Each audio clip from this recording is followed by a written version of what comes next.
Yeah. Yeah, so it's affected me this past year in that way.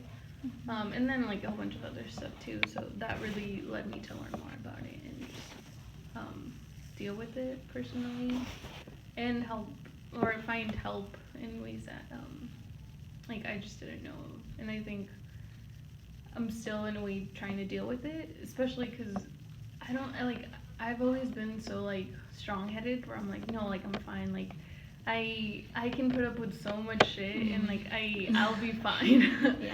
Like I won't ever show it. I won't if I'm ever sad. I won't tell anyone. If I'm having a bad day, like I'm like no, like you don't worry about it. Like you're not gonna go cry to anyone about it. Like that's just how I am. And I think I've been doing that for so long that like this past year I was just like fuck, like I can't take it anymore. Like I can't just keep everything. Yeah. And like luckily I like my family and like my mom especially has been very helpful and like it's because like we said like mental health and mental illness in our like Latino community with our families, like that's just like not a thing, right? Like they're like, oh, you're just like lazy, you're just going through stuff, like that's it'll get over it. And I like even though my family wasn't necessarily like that all the time, they still like ignored it. But now I think that I've like openly been, or that I've been open about it with them. Like now, my family surprisingly has been really understanding about it, and I don't know if it's like the whole like dynamic changing with like me and my parents' relationship. Like, my parents are like they're even though they were strict, like they're very cool with me. Like they're like they trust me so much and they like care about me so much that they're honestly like if I tell them that I'm gonna go like drink, they'll be like, okay, just take care. Like they're just very chill and very understanding, and I love that about our relationship that I can literally tell them about anything.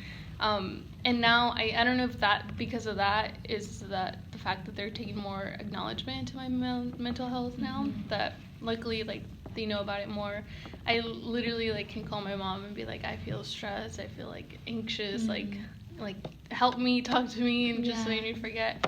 So I think even though it was a shitty year that I went through that, it helped my dynamic with my parents. Yeah, like spark those conversations. Yeah. Yeah.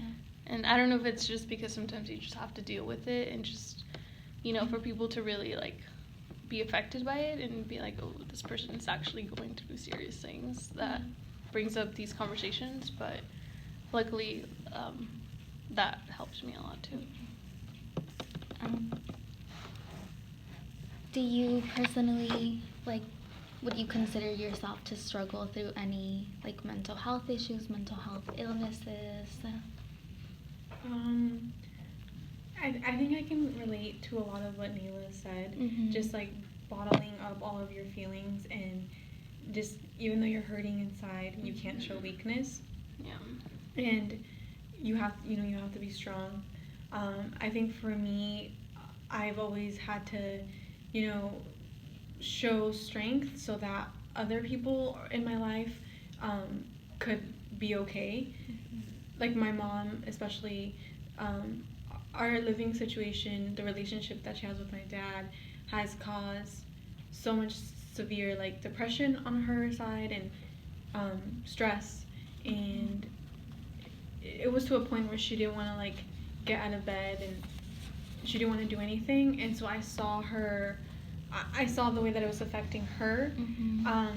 And I think for me, my understanding of mental health up to this point, I think that I'm still learning to understand it for myself too, because for seeing my mom so beaten down, I think I always had to be the strong one and tell her like, no, like you can do this, like tenemos que seguir adelante, we have to keep pushing, and that constant push, you can't break type of deal, like has put so much pressure on myself, and I never allow myself any grace whatsoever. Like I have to be strong, I always have to be resilient.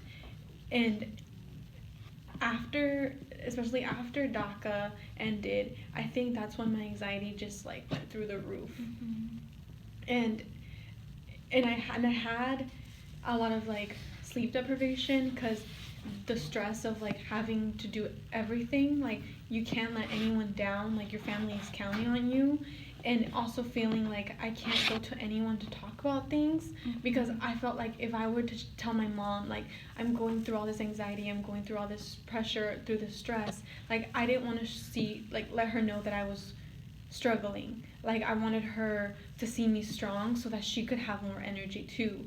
And me being away kind of now from my family, I've sort of kind of distanced myself from the environment because for a long time, like I hated going home because it was like the same thing, like conflict with my dad and my mom, and it was they weren't even able to talk to each other, and it was just like constant like bickering and like my dad insulting my mom, my mom insulting my dad, and just there's no love, no communication whatsoever, and I was just like I was so irritated because like for a long time it had been like my responsibility, like I put it on my shoulder to like fix things, like I could fix the relationship, I could make sure that like if I worked, like my mom wouldn't be so stressed and like we would have money to pay the rent and my dad wouldn't get mad and he wouldn't go drink, you know, like I thought like it was my job to fix everything. And now that I'm kind of a little bit on my own and I'm trying to like discover really who I am, because for a long time